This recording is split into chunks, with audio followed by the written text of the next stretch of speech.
Abrimos, señoras y señores, la mesa de En Perspectiva en este miércoles 21 de diciembre de 2016. Estamos con Teresa Herrera. Buen día. Buen día a todos. Feliz verano. Feliz verano, felices fiestas que se vienen. Felices fiestas. Rafael Porcecanqui. Buen día para todos. Sigo con los saludos. Gerardo Quetano, ¿cómo te va? Buen día para todos. Y Guillermo Fossati. Buen día, ¿qué tal? Llegando al fin de año. Eso es mucho. Es mucho.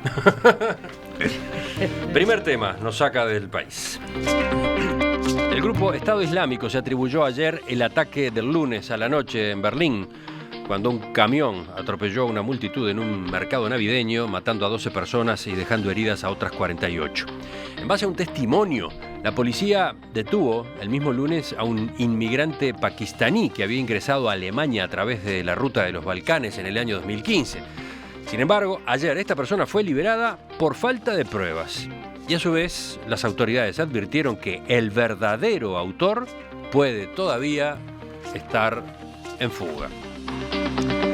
El atentado en Berlín se produjo el mismo día en el que el embajador ruso en Turquía era asesinado por un policía que clamó venganza por la situación en la ciudad siria de Alepo, que fue capturada por fuerzas gubernamentales sirias apoyadas por Moscú en los últimos días.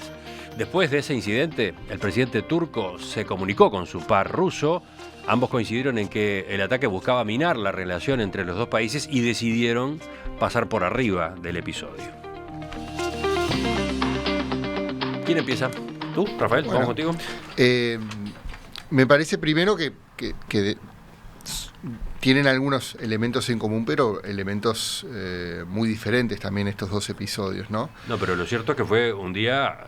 Fue un día cargado y además bravo, hubo un ¿no? tiroteo en un centro islámico en Suiza, en Zúrich, o sea que fue bien cargado ese día. Pero decía que hay elementos en común y diferentes.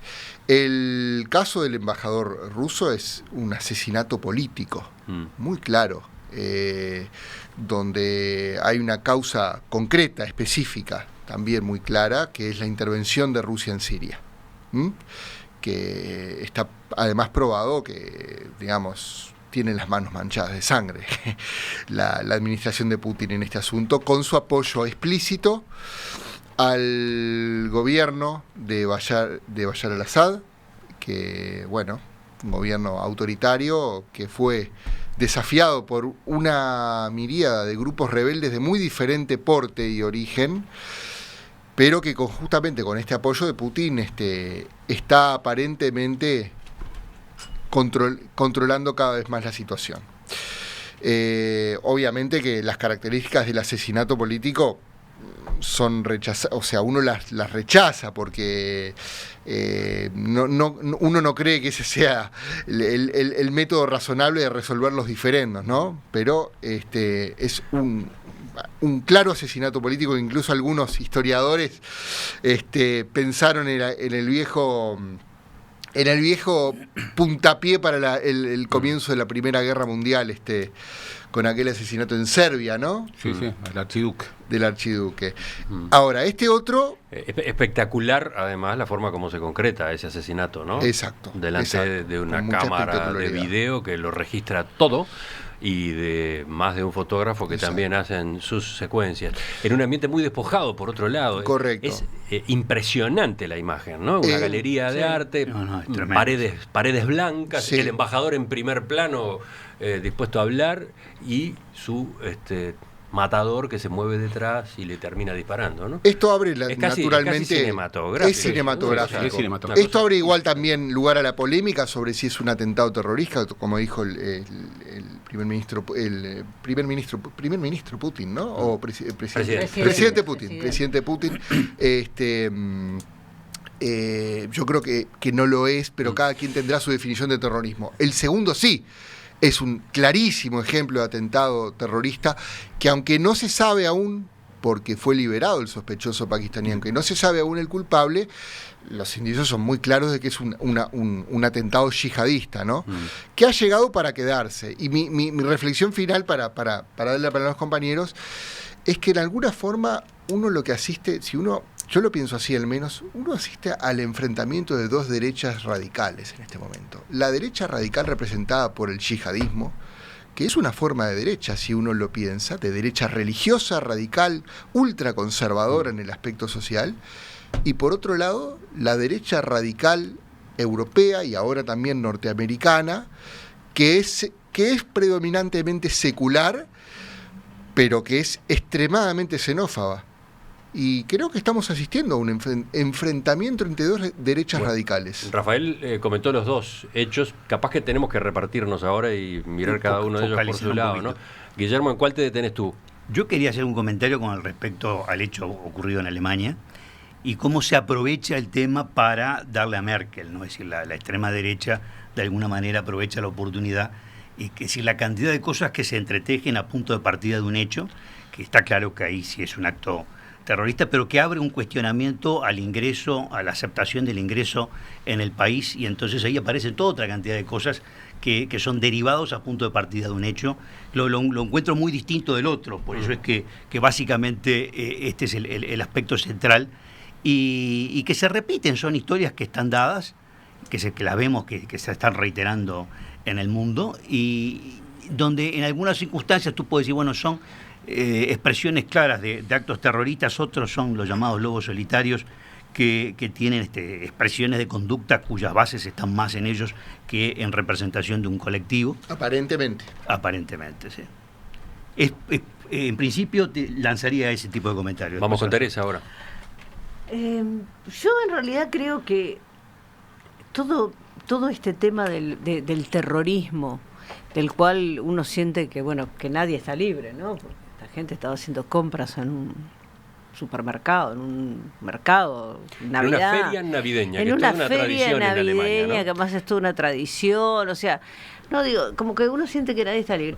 Pero por otro lado, yo me quiero detener un poco en las declaraciones de Putin, que está vinculado, por supuesto, además con el asesinato de su embajador, y que él dice: la brutalidad y el cinismo del ataque contra un mercado navideño de Berlín, que, bueno, critica, cuestiona, presenta sus condolencias al gobierno alemán, ¿no? Etcétera, etcétera. Y dice: este crimen cometido contra civiles choca por su brutalidad y su cinismo. ¿Quién lo dijo? Putin. Y yo creo que a mí lo que me choca es la brutalidad, el cinismo de Putin, sinceramente. Porque realmente que Putin esté condenando, cuando él es uno de los principales responsables de las masacres que están ocurriendo en Alepo y en otros lugares, digo, donde se sabe perfectamente que hay armamento ruso vendido directamente por Rusia, por el gobierno ruso. Bombardeos, todo lo que esté, ¿no? Es decir, entonces realmente me chocaron porque yo creo que uno tiene que tener autoridad moral para poder, de alguna manera, cuestionar determinadas actitudes, con lo cual no estoy diciendo, por supuesto, que no sea absolutamente cuestionable esto me parece horroroso, me parece denesnable, pero también me parece denesnable el cinismo de Putin. Digo, diciendo que estos son ataques cínicos, ¿no? El cínico es usted, señor, que ataca algo que usted hace, ¿no? Bueno, cuando abrí el portal para ver qué noticias, y me encuentro con la imagen del embajador en el piso y el matador gritando. Realmente el fogonazo, como de costumbre, me llevó a la historia. Y obviamente lo que se convirtió en un tópico. Pero yo recomiendo en este tiempo de lecturas 2 libros que de inmediato me vinieron a la mente. Sonámbulos, de Christopher Clark, un gran historiador, que reconstruye los orígenes de la Primera Guerra Mundial, todos, ¿no? con una pluma muy refinada y muy profunda. Y luego un libro de un periodista cultural que tiene una parte novelada, que se llama 1913. ¿No? El periodista se llama Ilie, y es una reconstrucción 100 años después de lo que significó 1903. ¿Por qué estos 2 libros? Bueno, porque revelan algo que pasó en la Primera Guerra Mundial. Obviamente son contextos completamente diferentes, son como fogonazos que luego hay que dejar madurar. Pero hay una crisis de gobernanza a nivel internacional brutal. Ustedes imaginen Estambul, en realidad Ankara, donde se produce el hecho. Eso es Asia Menor. Esa es la puerta entre Oriente y Occidente.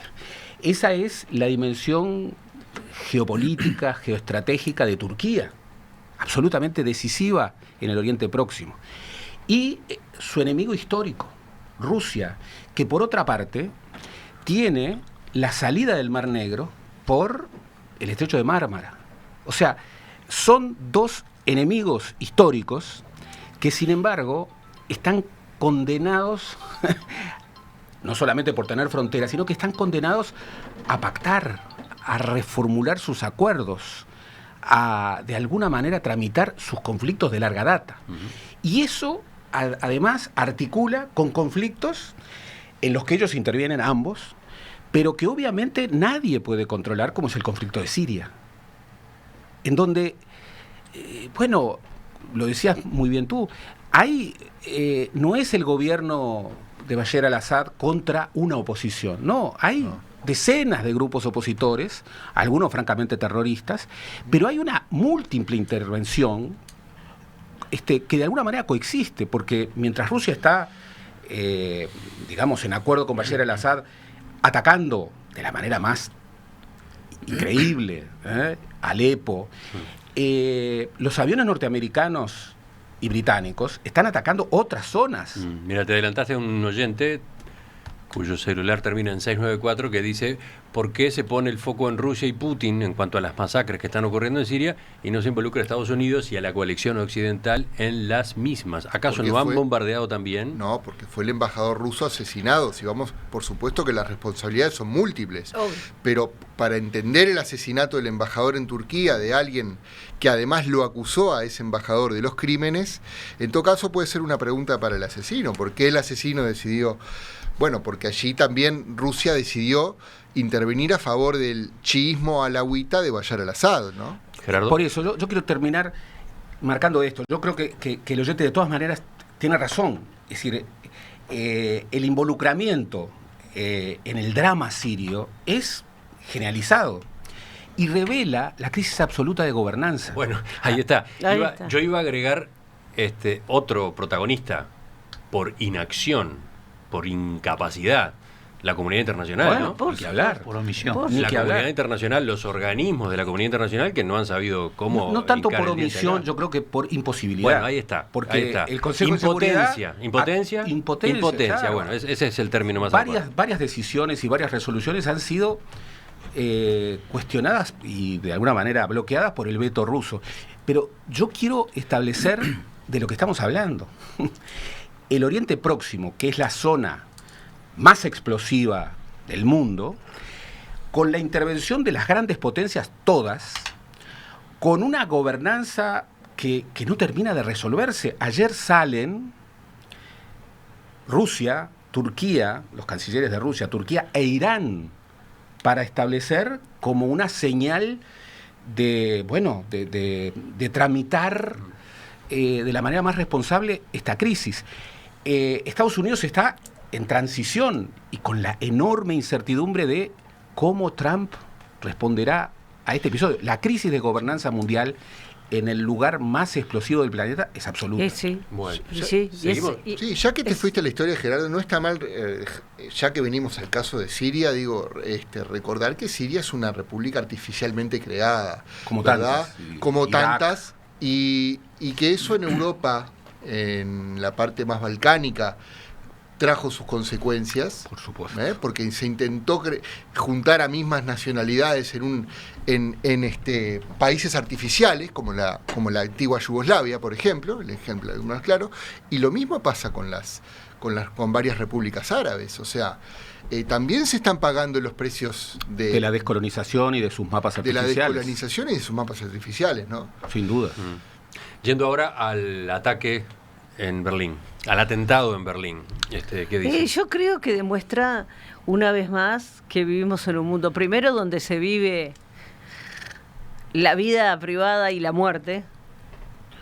Ya no son, mejor dicho, la vida y la muerte ya ni siquiera son privadas, ¿no? Es decir, esto de que ante cámara, yo no creo que haya sido igual casualidad.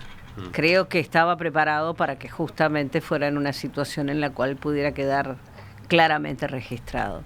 Pero a mí no me recordó tanto a los asesinatos o al asesinato previo, sí por el marco a la Primera Guerra Mundial, pero me recordó mucho a los asesinatos de los presidentes norteamericanos.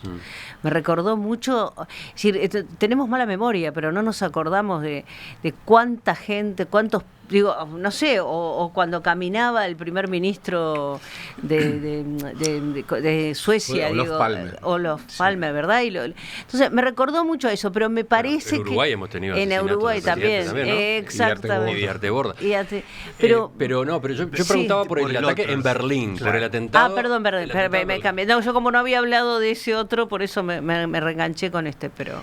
En definitiva hay una realidad, y es que son todas expresiones de la naturaleza humana, porque la gente a veces frente a estos temas los ve como extraordinarios, y si lo mirás con una perspectiva histórica, no tienen de extraordinario, son hechos que siempre se han dado, se dan de distintas maneras, responden a distintas causas, pero en definitiva hay que entender que ese componente destructivo está presente y se expresa de distintas maneras. No es un elemento que esté alejado de una visión de perspectiva histórica, y en retrospectiva lo mirás en los distintos tiempos de distinta manera, pero siempre están presentes y seguirán estando presentes. El tema es qué es lo que hacen las sociedades como para poder protegerse de este tipo de expresiones, como para que efectivamente puedan no darse. Tú, Teresa, señalabas concretamente lo que significa de pronto estar en el marco de un contexto navideño en un determinado lugar y encontrarte de golpe con una situación de estar... Es decir, la inseguridad colectiva que genera y el pánico que empieza a generar con todos los efectos nocivos que todo ese tipo de cosas tienen. Una pequeña cosa. Claro, pero bueno, ese es el objetivo del terrorismo. Por algo se llama terrorismo. Es decir, el objetivo es sembrar el terror. Es que tú no te sientas seguro ni en la calle, ni en la escuela, ni en tu casa, ni donde estés. Es decir, ese es el objetivo fundamental, que en todo momento estés en una situación de alerta, lo cual además genera un estrés tremendo, ¿no? Y después la expresión de algunos personajes que particularmente tienen la capacidad como para colocarse al margen de lo que puede ser el instinto de autoconservación y se convierten ellos mismos en bomba, y entonces hacen... Es un enemigo muy peligroso. Es decir, una persona que cuando está haciendo algo sabe que acto seguido se despidió del mundo. Hasta la categoría niños, ¿no? Formados para ser bombas humanas, ¿no? El tema son las racionalidades. En este contexto contemporáneo, la guerra convencional ha implosionado. No hay guerras convencionales que puedan marcar de alguna manera una disputa mínimamente paritaria. ¿Y esto qué estimula? Muchos analistas. Estimula el terrorismo como respuesta frente a la superioridad militar absoluta. El terrorismo, hay 1000 definiciones, pero ¿qué es lo que busca? Todas coinciden. Bueno, generar terror, y ahora es utilizar como némesis la fuerza del adversario o la fuerza del otro o de los otros para dañar y generar de alguna manera un golpe durísimo a la convivencia cotidiana de millones, de millones. Por eso cuando Angela Merkel sale y estaba la hipótesis de que fuera alguien, un pakistaní que estaba buscando refugio, lo primero que señala es que sería terrible para una Alemania que ha recibido casi, más de 1 millón de refugiados en los últimos 2 años, sería terrible que el atentado lo hubiera cometido. Además, ¿dónde lo comete? Yo conozco ese lugar. Ese lugar es uno de los pulmones más céntricos de Berlín. Es un lugar absolutamente emblemático. Es un lugar en donde no solamente en Navidad hay una dimensión de espacio público muy concurrida. Es el corazón de Berlín, o uno de los núcleos centrales de esa ciudad. El marco de terror y la sensibilidad y el descontento. De inmediato, y estamos a 9 meses de las elecciones alemanas, los líderes de la ultraderecha alemana, que hoy marcan en las encuestas por encima de la socialdemocracia, por encima del SPD, salen a reprochar a Merkel y a decir los muertos de Merkel. Esto es impresionante. ¿Por qué? Porque en un contexto de desestabilización de los gobiernos, bueno, que en Alemania, con toda su historia, Merkel, que es la política más popular de la historia alemana de los últimos 40 años, mucho más que Kohl, que era su mentor, esté desacomodada por la ultraderecha a partir de un acto terrorista. Y que aspira a una Alemania de puertas cerradas, ¿no? Claro. Sí, Entonces bueno, es extraordinariamente Perdón, grave. pero ahí me parece que hay un retomar una cosa que ha sido tradicional, lamentablemente, del pueblo alemán, que es la xenofobia, ¿no? No, pero me parece que, más allá del pueblo alemán en particular, creo que este es un desafío al que está puesto toda Europa y también está puesto Estados Unidos hoy por hoy. O sea, el yihadismo, que es un producto... la violencia y el instinto de la destrucción, si vamos a lo psicológico, por supuesto que no es nuevo. Pero el yihadismo como fenómeno es relativamente nuevo, Sí. tiene unas pocas décadas. Sí. La gente piensa en el Islam y no hace contextualizaciones históricas obvias. Por ejemplo, las primeras generaciones de inmigrantes recientes en Europa, llámese turcos en Alemania, pakistaníes en Inglaterra y demás, se integraron relativamente bien en sus sociedades. Claro. Esto lo manejan muchísimos autores. Lo hemos mencionado en esta mesa, por ejemplo, quien lo subraya muchas veces es Samuel Huntington en El choque de las civilizaciones. Sí. El problema son las generaciones más nuevas. De hecho, vemos nosotros muchos padres o abuelos, cuando ven que sus hijos jóvenes se inmolaron en alguna... que sienten vergüenza de sus propios hijos o nietos. Hay un problema... ¿Qué es lo que se rompió? Algo se rompió y es un fenómeno complejo. Hay un problema de integración, de anomia, porque Europa no solo importa terroristas, los exporta también. Es un fenómeno Yo muy creo que es un complejo. fenómeno más Y el complejo. yihadismo, lo que decía, el yihadismo pone a prueba un modo de vivir también. Pero, Porque si la respuesta va a ser desde la derecha radical con triunfos electorales, se va a poner a prueba un modo de vivir. ahora, hay algo que creo que no debemos olvidarnos y que me parece que, bueno, hay alguna gente que le molesta cuando uno dice esto, ¿no? Pero en nombre de Dios, cualquiera que sea, Alá, quien sea, se han cometido los crímenes más atroces. Las guerras más terribles de la humanidad y la mayor cantidad de muertes ha sido siempre en nombre de las religiones. De los muchos mensajes de los oyentes, elijo este de Alfredo, que viene a propósito de un comentario de Gerardo Quetano. La guerra del futuro. La guerra del futuro, dice el oyente, va a ser con drones y no generalización de kamikazes. Van a venir robotitos dirigidos a 10.000 kilómetros por alguien jugando un videojuego y van a hacer destrucción masiva. Cambios dramáticos. La guerra del futuro, decía Einstein, era la guerra del palo, ¿no? Era la guerra del retorno a la prehistoria. Einstein decía, no sé cuál será el arma de la tercera guerra mundial, sí de la cuarta, que va a ser los golpes. Pero esta es la guerra del futuro y es la guerra de hoy también, Por ¿no? eso, También. iba a Lo que decir, ocurre es la Los guerra de hoy drones ya también, porque están. mientras Ya está instalado eso. Ya Mientras a están los nosotros drones. nos impacta, obviamente, un acto como el terrorista del lunes pasado en Berlín, hay drones actuando en zonas de Medio Oriente, Totalmente. operados a distancia Por por, supuesto. Sí, señor. comandos militares. Que fue una matando dimensión. gente, matando grupos Claro. sin Sí. juicio previo ni Sí, nada por el nada. estilo, ¿no? Terrible. Fulano Terrible. sospechoso, lo matamos desde arriba y Desde se arriba. terminó. Ahí hay una dimensión bélica bien interesante, porque siempre se dijo, en el siglo XX, que no se podía ganar una guerra desde el aire. Que finalmente había un momento en donde Había que bajar. había que bajar y había que Enfrentar. tomar. Hoy nosotros tenemos una superioridad aérea absoluta en Claro. Siria de las fuerzas adversas entre sí, poderosas. Y sin embargo, no terminan de resolver la guerra. Mosul hace más de un año que... El dron que es un peligro más identificable, ¿no? ¿Cómo más Y identificable? sí, más y porque tú con tecnología podés, primero, fácilmente podés asignarle el rótulo de peligro.